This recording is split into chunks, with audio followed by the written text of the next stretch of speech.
Good morning class 7। आज हम लोग कुछ क्वेश्चन सॉल्व करेंगे जो बेस्ड होगा प्रोबेबिलिटी पे। कल मैंने आपको प्रोबेबिलिटी का कॉन्सेप्ट बताया था और उस पे बेस्ड कुछ बेसिक क्वेश्चन सॉल्व करवाए थे।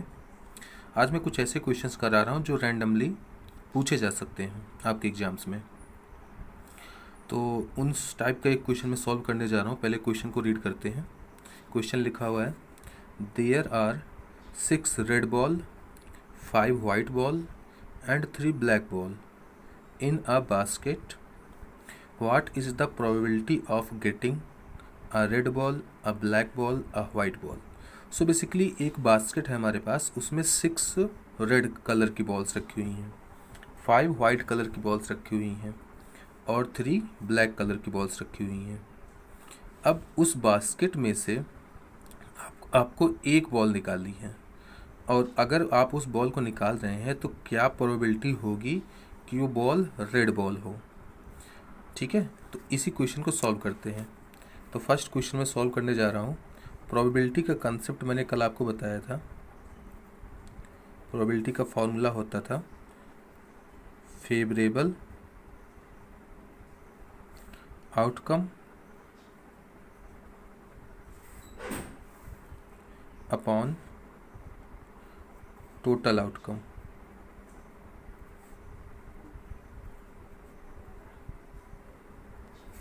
फेवरेबल का मतलब ये होता है कि हम चाहते क्या हैं, हमारे अकॉर्डिंग क्या काम होना चाहिए। तो पहला क्वेश्चन के अकॉर्डिंग हमें क्या चाहिए, रेड बॉल चाहिए।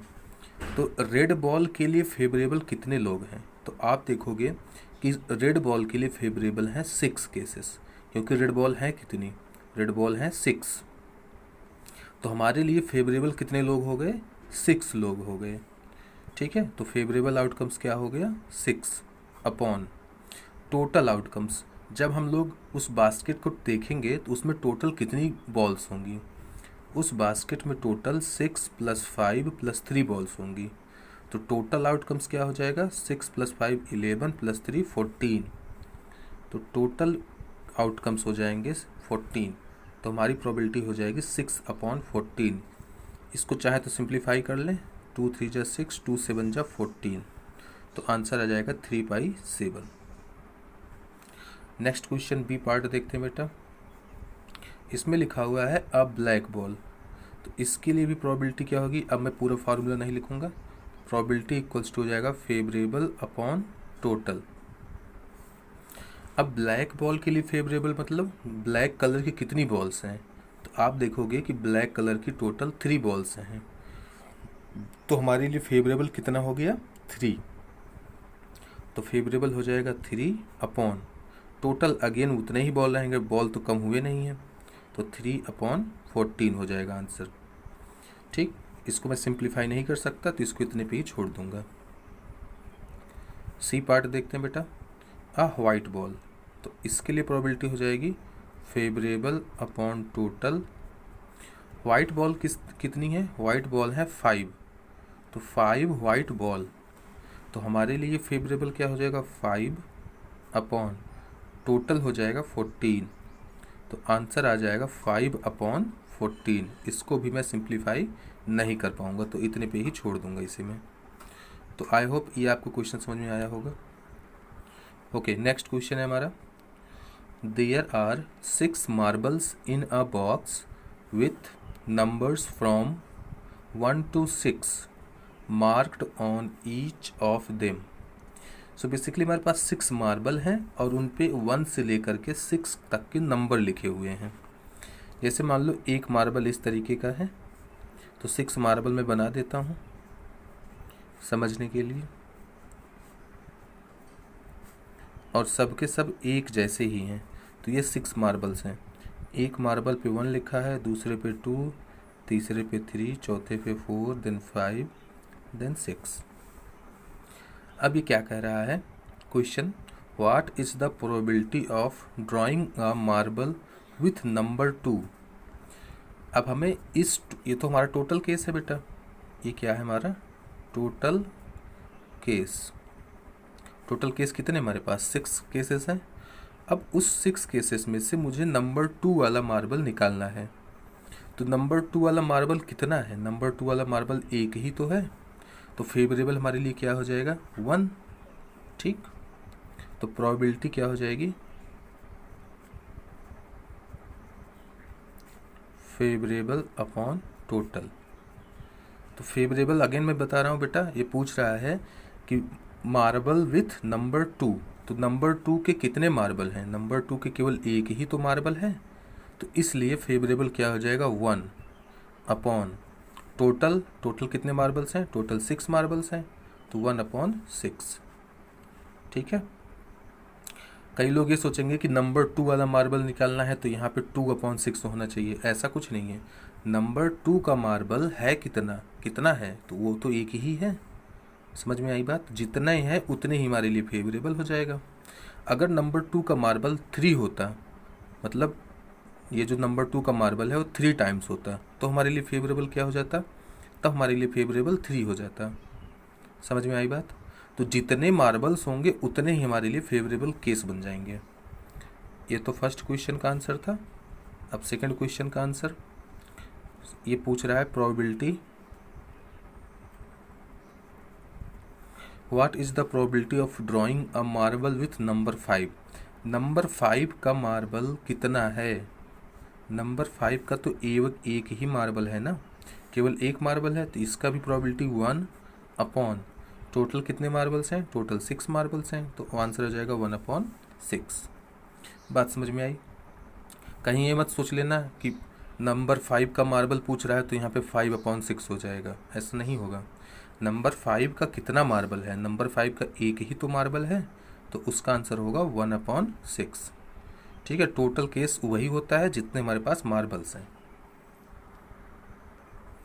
ओके, नेक्स्ट क्वेश्चन है हमारा, tell whether the following is certain to happen, impossible, can happen but not certain.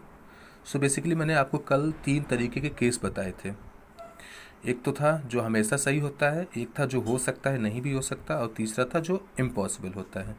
तो उन्हीं तीनों कैटेगरी को यहाँ पे डिफाइन किया गया है। आपको स्टेटमेंट पढ़ना है और ये बताना है कि क्या ये सर्टेन टू हैपन मतलब हमेशा होगा ही होगा, इम्पॉसिबल मतलब कभी भी नहीं हो सकता, can happen but not certain मतलब हो सकता है लेकिन श्योर नहीं है, मतलब जो हमारा केस था मे और मे नॉट वाला वो केस है ये। जो ये कह रहा है कि सर्टेन टू हैपन मतलब ऑलवेज ट्रू होगा, इम्पॉसिबल मतलब कभी नहीं हो सकता, can happen but not certain का मतलब ये है कि मे बी और मे नॉट मतलब हो भी सकता है और नहीं भी हो सकता। तो पहला स्टेटमेंट में पढ़ रहा हूँ, ध्यान से देखो, you are older today than yesterday, तुम कल से आज कुछ ओल्ड हुए हो, मतलब मान लो कल तुम्हारी एज थी, एग्जाम्पल मैं ले लेता हूँ, मान लो एक मैंने ट्री लगाया था कल उसको 30 डेज हो गए थे, तो आज उसको 31 डेज हो जाएंगे कि नहीं हो जाएंगे, यस ऑब्वियस सी बात है हो ही जाएगा। तो जितना तुम आगे बढ़ोगे तुम उतने ही ज़्यादा ओल्ड होते चले जाओगे। तो ये तो क्या है, ये तो हमेशा सही बात है, ये कभी झूठ हो ही नहीं सकती। तो इसके लिए मैं बोल सकता हूँ सर्टेन टू हैपन मतलब होगा ही होगा। ये मे और मे नॉट नहीं हो सकता, कभी ये सोचने लग जाओ कि मे बी मैं ओल्ड हूँ, मे बी।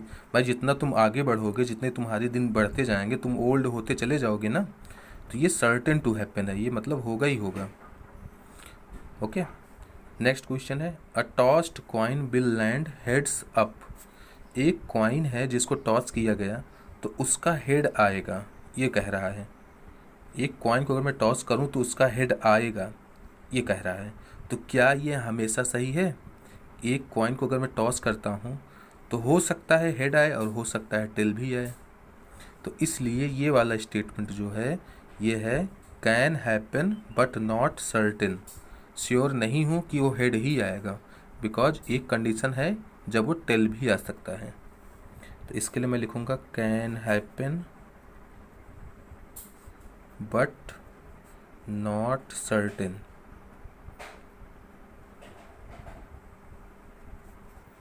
ठीक है, क्वेश्चन नंबर 3 में कह रहा है a die when tossed shall land up with 8 on top. ठीक है, एक डाइस है हमारे पास, मतलब जिसको मैंने बताया था कल आप लोगों को कि जो पासा होता है जब हम लूडो खेलते हैं, तो a die when tossed shall land up with 8 on top. क्या किसी डाई पर 8 आ सकता है? 8 तो आ ही नहीं सकता, बिकॉज 8 नंबर होता ही नहीं है उसमें, 1 से 6 तक ही तो होता है। तो 8 तो कभी आ ही नहीं सकता, बिकॉज डाई में 8 नंबर होता ही नहीं है। तो ये कैसा केस हो जाएगा? ये इम्पॉसिबल हो जाएगा, ये हो जाएगा इम्पॉसिबल। ठीक है। नेक्स्ट फोर्थ है tomorrow will be a cloudy day. ये कह रहे हैं कि टुमारो जो होगा कल, वो एक क्लाउडी डे होगा। तो क्या ये ज़रूरी है कल क्लाउडी डे ही हो? भाई हमें क्या पता, हो भी सकता है और नहीं भी हो सकता है। तो इसके लिए मैं बोलूँगा can happen but not certain. हो भी सकता है और नहीं भी हो सकता है। तो इस तरीके से बेटा आप लोग किसी भी स्टेटमेंट को कैटेगराइज कर सकते हो।